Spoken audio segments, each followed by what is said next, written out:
तो जी हाँ बच्चों, त्रैमासिक परीक्षा कक्षा 12वीं राजनीति विज्ञान के लिए हम आपके लिए पेपर लेकर आ गए हैं, जो कि आपका आने वाला जो पेपर है राजनीति विज्ञान, उसके लिए काफ़ी ज़्यादा महत्वपूर्ण होने वाला है। तो इस टाइप से चूँकि नए ब्लूप्रिंट के अनुसार इस बार जो पूर्णांक रखा गया है वो 80 नंबर का रखा गया है। देख सकते हो आप यहाँ पर 80 नंबर का पूर्णांक है, विषय राजनीति विज्ञान है और यहाँ पर जो है समय जो है वो 3 घंटे दिया गया है। यहाँ पर आपको रोल नंबर लिखना है। तो बच्चों पूरा पेपर देखने वाले हैं, लेकिन इससे पहले यदि आपने हमारे चैनल को सब्सक्राइब नहीं किया है तो कर लीजिए, क्योंकि लगातार हम आर्ट के विद्यार्थियों के लिए हमारे चैनल पर वीडियो अपलोड करते जा रहे हैं।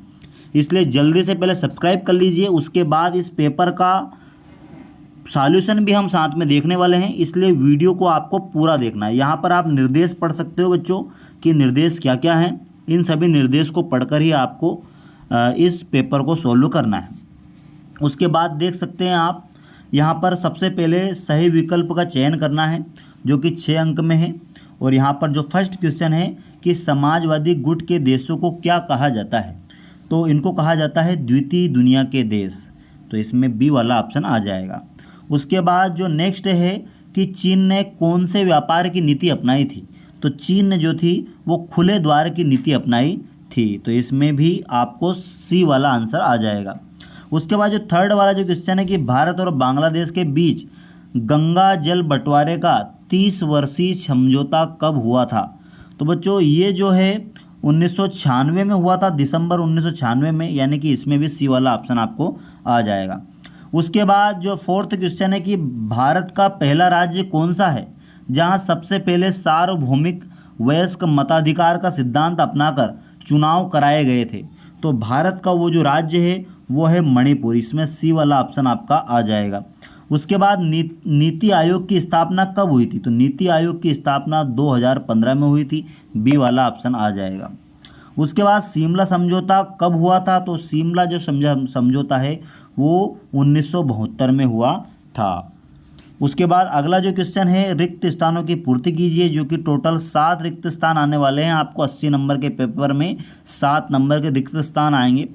तो आइए देखते हैं। सबसे पहला जो रिक्त स्थान है, भारत में प्रथम परमाणु परीक्षण कब हुआ था, तो इसमें आ जाएगा 1974 में हुआ था, यानी कि इंदिरा गांधी के समय ये परमाणु परीक्षण हुआ था। 18 मई 1974 के दौरान ये परमाणु परीक्षण हुआ था। उसके बाद नीति आयोग के वर्तमान उपाध्यक्ष कौन हैं, तो नीति आयोग के वर्तमान जो उपाध्यक्ष है वो है डॉक्टर राजीव कुमार। आपको राजीव कुमार लिख लेना है, लिख सकते हो आप इसको, राजीव कुमार। उसके बाद जो अगला वाला क्वेश्चन है कि भारत विभाजन के पश्चात सांप्रदायिक दंगों ने रिक्त स्थान समस्या को बल दिया, तो इसमें आ जाएगा शरणार्थी समस्या। शरणार्थी समस्या को बल दिया था, तो शरणार्थी समस्या आपको लिख लेना है इसमें। तो काफ़ी ज़्यादा महत्वपूर्ण पेपर है आपके लिए। उसके बाद जो है फोर्थ वाला रिक्त स्थान है कि रिक्त स्थान का शाब्दिक अर्थ आघात पहुंचाकर व्यापार करना है, तो शॉक थेरेपी का इसमें आ जाएगा शॉक थेरेपी। शॉक थेरेपी का अर्थ होता है आघात पहुंचाकर उपचार करना, तो शॉक थेरेपी लिख लेना है इसमें। उसके बाद श्रीलंका में रिक्त स्थान समुदाय बहुसंख्यक है, तो इसमें आ जाएगा बौद्ध समुदाय। बौद्ध समुदाय जो कि सिंहली भाषा बोलता है वो बहुसंख्यक है, और जो अल्पसंख्यक है उसमें आ जाएगा तमिल। तमिल जो लोग हैं वो वहाँ के अल्पसंख्यक हैं। उसके बाद भारत आसियान का सदस्य कब बना था, तो 1996 में बना था आसियान का सदस्य भारत। तो ये हो गए आपके रिक्त स्थान भी। अगले वाले क्वेश्चन पर चलते हैं, जिसमें सही जोड़ी बनाना है आपको। और यहाँ पर जो है शॉक थेरेपी का परिणाम क्या हुआ था, तो अर्थव्यवस्था क्या हो गई थी देशों की, तहस नहस हो गई थी। मैकमोहन रेखा किन किन देशों के बीच में है, तो भारत और चीन के बीच में है। नेपाल में राजतंत्र की समाप्ति कब हुई थी, तो 2008 में हुई थी। सीमांत गांधी के नाम से खान अब्दुल गफ्फार खान है। वर्गीज कुरियन ने सहकारी डेयरी को शिमला समझौता कब हुआ था, शिमला जो समझौता है वो आपका हुआ था 1972 में। पहले भी आपको ये सही विकल्प में आ चुका है। उसके बाद अगले वाले क्वेश्चन पर चलते हैं हम, जो है सत्य और असत्य के रूप में। तो सोवियत संघ प्रथम विश्व युद्ध के बाद महाशक्ति के रूप में उभरा था, तो बिल्कुल ये सही बात है। सोवियत संघ और उधर जो है संयुक्त राज्य अमेरिका जो था, ये दोनों ही विश्व की दो महाशक्तियाँ उभरी थी द्वितीय विश्व युद्ध के बाद। उसके बाद भारत आसियान का सदस्य 1996 में बना, तो बिल्कुल ये सही बात है। चीन को दक्षिण एशिया का अंग माना जाता है, तो ये एक असत्य कथन है। दक्षिण एशिया में चीन नहीं है। उत्तरांचल राज्य बनने से पूर्व बिहार का हिस्सा था, तो ये गलत कथन है। क्यों? क्योंकि उत्तरांचल जो है वो उत्तर प्रदेश का हिस्सा था, तो ये भी एक असत्य कथन है। उसके बाद प्रथम पंचवर्षीय योजना में कृषि पर बल दिया गया था, तो बिल्कुल सही बात है, कृषि पर ही बल दिया गया था। उसके बाद भारतीय विदेश नीति के जो निर्माता थे वो जवाहरलाल नेहरू थे, तो ये भी एक सत्य कथन है। तो इसमें थर्ड और फोर्थ वाले में असत्य आ जाएगा। अगले वाले क्वेश्चन पर चलते हैं हम, और अगले वाले क्वेश्चन में एक शब्द और एक वाक्य में उत्तर देना है। तो मैं यहाँ पर जो फर्स्ट वाला क्वेश्चन है उसका आंसर मौखिक रूप से बोल रहा हूँ, तो आपको उसको कॉपी में नोट कर लेना है, और यदि कुछ छूट जाए तो वीडियो को पीछे बैक करके फिर से आप इसको सुन सकते हो। शांतिपूर्ण सहअस्तित्व से क्या आशय है? तो मैं बोल रहा हूँ इसका उत्तर कि सब देशों या राष्ट्रों के साथ आपस में शांतिपूर्वक रहकर अपना अस्तित्व बनाए रखना, आपस के विवाद शांतिपूर्वक बातचीत करके निपटाना ही शांतिपूर्ण तो इस क्वेश्चन का आंसर आप दोबारा सुन भी सकते हो और अपनी कॉपी में नोट कर सकते हो। उसके बाद अगले वाले क्वेश्चन पर चलते हैं हम कि स्वतंत्रता के पश्चात भारत के समक्ष प्रमुख चुनौती कौन सी थी? तो स्वतंत्रता के पश्चात भारत के समक्ष जो प्रमुख चुनौती थी वो थी राष्ट्र निर्माण की चुनौती।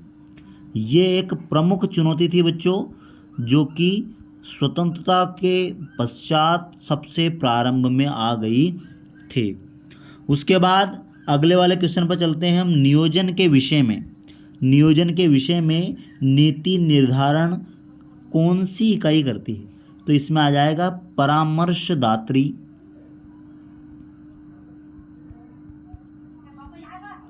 इकाई। तो परामर्शदात्री इकाई जो है वो नियोजन के विषय में नीति निर्धारण करती है। उसके बाद अमेरिका में आतंकवादी हमला कब हुआ था? तो अमेरिका में जो आतंकवादी हमला हुआ था वो 11 सितंबर 2001 के दिन हुआ था बच्चों, तो ये इसमें आ जाएगा। उसके बाद सोवियत संघ के विघटन का कोई एक परिणाम लिखो।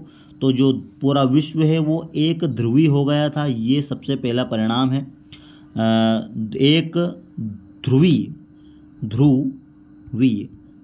हो गया था विश्व, यानी कि अमेरिका के इर्द गिर्द विश्व के सारे देश जो है वो नाचने लग गए थे। उसके बाद अगला वाला जो क्वेश्चन है वो आ जाएगा हमारा कि आसियान का मुख्यालय कहाँ है? तो आसियान का जो मुख्यालय है वो है जकार्ता, इंडोनेशिया। ठीक है, तो जकार्ता इंडोनेशिया जो है वो आसियान का मुख्यालय है वहाँ पर। अगले वाले क्वेश्चन में कि सार्क और साप्टा का पूर्ण नाम लिखो। तो मैं अभी आपको बताता हूँ कि सार्क और साप्टा का पूर्ण नाम क्या है।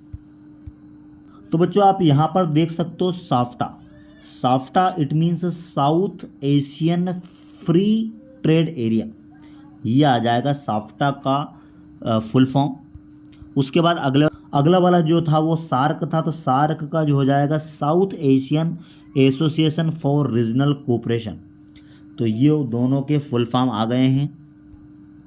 उसके बाद बच्चों यहाँ पर जो है 2-2 नंबर के टोटल 10 क्वेश्चन पूछे जाएंगे। तो पेपर में टोटल 2-2 नंबर के 10 क्वेश्चन दिए गए हैं, और प्रत्येक क्वेश्चन के अथवा में भी क्वेश्चन है। जैसे कि आप देख सकते हो फर्स्ट वाला जो क्वेश्चन नंबर 6 है वो हो जाएगा सोवियत संघ के विघटन के कोई 2 कारण लिखना है, जो कि 2 अंक का है। इसके अथवा में है सोवियत प्रणाली के कोई 2 दोष लिखना है। तो यहाँ पर आप ये जो क्वेश्चन है इनके स्क्रीनशॉट लेते जाइए, क्योंकि इस वीडियो में ये संभव नहीं हो पाएगा कि हम आपको इन सभी का आंसर दे दें। जैसे कि यहाँ पर क्वेश्चन नंबर 7 है खुले द्वार की नीति, मार्शल योजना, दोनों अथवा में है। सिंधु जल समझौता कब व किन देशों के बीच में? दक्षेश में शामिल देशों के नाम लिखिए। फरक का संधि क्या है? यूरोपियन यूनियन के प्रधान अंग कौन कौन से हैं? 4 सैनिक संगठनों के नाम लिखना है। बर्लिन की दीवार किसका प्रतीक थी? स्वतंत्र भारत की प्रमुख चुनौतियाँ कौन कौन सी थी? राज्य पुनर्गठन आयोग क्या था? लिखना है। नियोजन का अर्थ है इसकी परिभाषा, योजना आयोग के कार्य लिखना है। उसके बाद विश्व बंधुत्व से क्या तात्पर्य है? उसके बाद निरस्त्रीकरण से क्या आशय है? उसके बाद संयुक्त राष्ट्र संघ के दो उद्देश्य बताना है, ऑपरेशनल फ्लड को समझाइए। तो इन सभी के आप स्क्रीनशॉट लेते जाइए, यहाँ पर आपको ठीक रहेगा। आप इनका आंसर जो है वो फाइंड आउट करोगे अपनी कॉपी में, गाइड में या बुक से इनके क्वेश्चन आंसर जो है फाइंड आउट करना। सोवियत प्रणाली, आसियान 20 विजन। साफ्टा क्या है, दक्षिण एशिया की मुख्य विशेषताओं को लिखिए। सार्क संगठन में भारत की भूमिका को लिखना है। यहाँ से जो 3-3 नंबर के प्रश्न चालू हो गए हैं बच्चों, देख सकते हो 3-3 नंबर के जो टोटल 4 क्वेश्चन पूछे जाएंगे, और प्रत्येक 4 क्वेश्चन के अथवा में एक क्वेश्चन और भी होगा जो अपनी पसंद का होगा, वो आपको लिखना है। उसके बाद स्वतंत्र भारत की विदेश नीति की प्रमुख विशेषताएं क्या हैं, सार्क संगठन में भारत की भूमिका को लिखना है। उसके बाद क्वेश्चन नंबर जो 19 है कि भारत विभाजन के प्रमुख कारणों को लिखिए। सरदार वल्लभ भाई पटेल को भारत का बिस्मार्क क्यों कहा जाता है, तो ये भी आपको लिखना है। उसका शाक थेरेपी के कोई 4 परिणाम लिखना है। शीत युद्ध के पश्चात दक्षिण एशिया में अमेरिका के प्रभाव को समझाइए। भारत और बांग्लादेश के बीच सहयोग एवं असहयोग के मसलों पर लिखिए। उसके बाद श्रीलंका की जातीय संघर्ष के बारे में लिखिए। शरणार्थी समस्या पर टिप्पणी लिखना है। भारत का संयुक्त राष्ट्र संघ में क्या योगदान है। भारत द्वारा गुटनिरपेक्षता की नीति को अपनाए जाने के कारणों को लिखिए, और भारत की परमाणु नीति को समझाइए। तो यहाँ पर जो है टोटल 4 नंबर के बच्चों टोटल 4 क्वेश्चन ही, और प्रत्येक के अथवा में एक क्वेश्चन जरूर है। तो ये 16 नंबर हो गए हैं, और 3 नंबर के टोटल 4 क्वेश्चन हो गए, 12 ये हो गए हैं। 2 नंबर के टोटल 10 क्वेश्चन, 20 नंबर वो हो गए हैं। तो टोटल इस टाइप से आपका 80 नंबर का पेपर पूरा हो गया है बच्चों। इन क्वेश्चन का स्क्रीनशॉट लेकर आप जो है आपके राजनीति विषय की तैयारी कर सकते हो। आप लास्ट में चैनल को सब्सक्राइब जरूर करके जाना, और यदि वीडियो पसंद आया है तो लाइक जरूर करके जाएं। Thanks for watching this video.